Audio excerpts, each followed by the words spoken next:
If you're working on your website or brand and you need to come up with a brand aesthetic or a color palette, one great way to do that is by creating a mood board. So in this video, we're going to teach you how we create mood boards for our clients.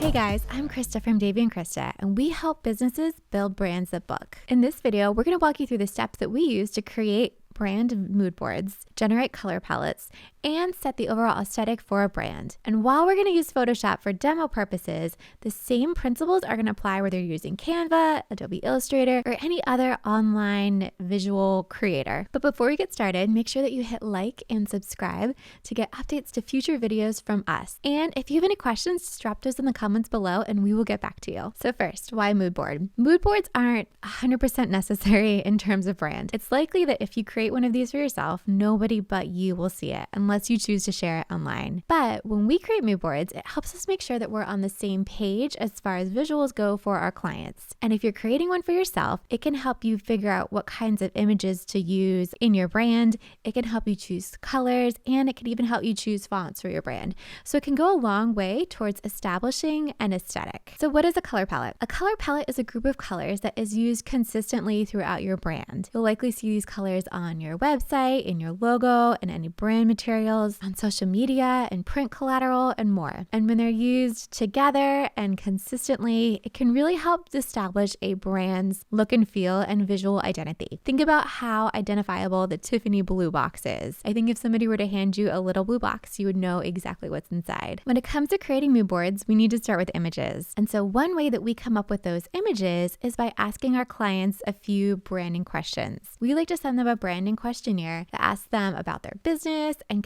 helps us get to know their ideal clients. Some of the kinds of questions that we ask are: who is their ideal client? Where do they shop? Where do they go on vacation? How do they spend their free time? What kind of art is hanging on their walls? What does their house look like? And then from there, we can start to come up with a visual identity for their ideal client and for their brand. So for example, if somebody tells me that their client lives in New York City, shops at fancy boutiques that sell brands like Chanel, travels to Paris for vacation, and spends her Sunday afternoons browsing art at the Met, I can start putting in those keywords like Paris, Metropolitan Museum of Art, Chanel, high-end fashion into a search engine and come up with visuals that I can then use to create the mood board. And you can use something like Google, but you can also use something like Pinterest, which personally is my favorite technique for finding images because Pinterest images tend to be a little more curated and I love some of their search functionality. One of my favorite search tips is to put in the name of a brand, so something like Chanel, plus the word email, because brands tend to have a lot of fun with their email designs and you really get a sense of what their brand visuals look like. If I put in Chanel plus email, I'm going to see the kinds of fonts they're using, I'm going to see the kinds of colors they're using or not using, and I can even click on an image and explore related images. And so sometimes I can find really great visuals just by continuing to click on related images in Pinterest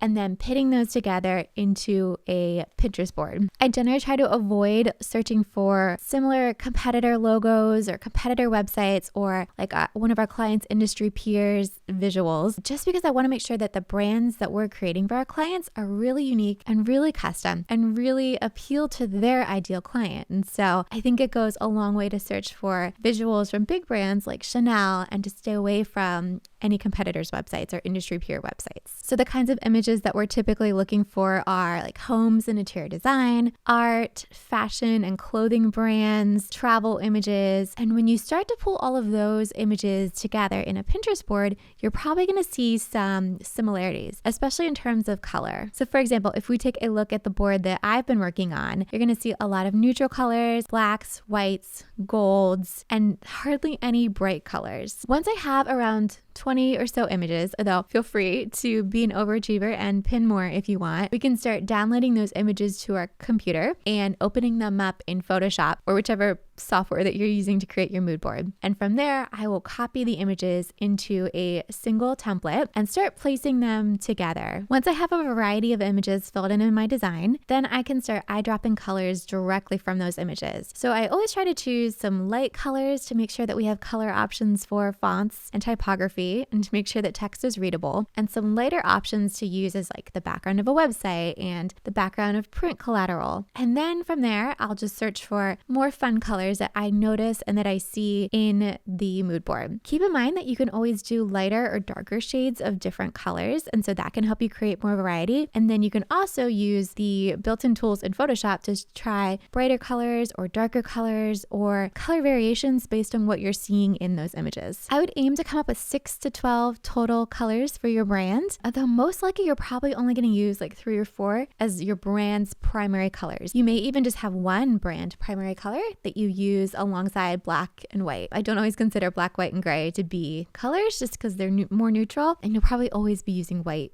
or black in a brand, or at least like a dark gray. Think about like Tiffany blue. They really just only have their Tiffany blue, and then they probably have some other colors in their color palette that we just don't recognize because their blue is so memorable. So while we love using mood boards to create color palettes, you can also use them to help choose images for your brand. If you notice a particular style of image or a particular look and feel in the images that you chose for your mood board, maybe you consider using that in your brand visuals for your website and for social media. And the same is true with fonts. Not all mood boards are going to have fonts in the inspiration, but if there are fonts that you're seeing in the mood board, that might help you choose the fonts that you're using for your brand. And there you have it, a mood board that can help you establish the beginnings of a brand through color palettes and visual inspiration. If you want our free Photoshop template to help you create a mood board for yourself, just use the link below. And if you're wondering where to go from here, check out some of our other videos, such as how to create the perfect visual brand for your business. If you have any questions or anything you'd like to see us cover in future videos, just leave a comment below, and make sure that you like this video and subscribe to our channel to get access to future videos. Thanks, guys.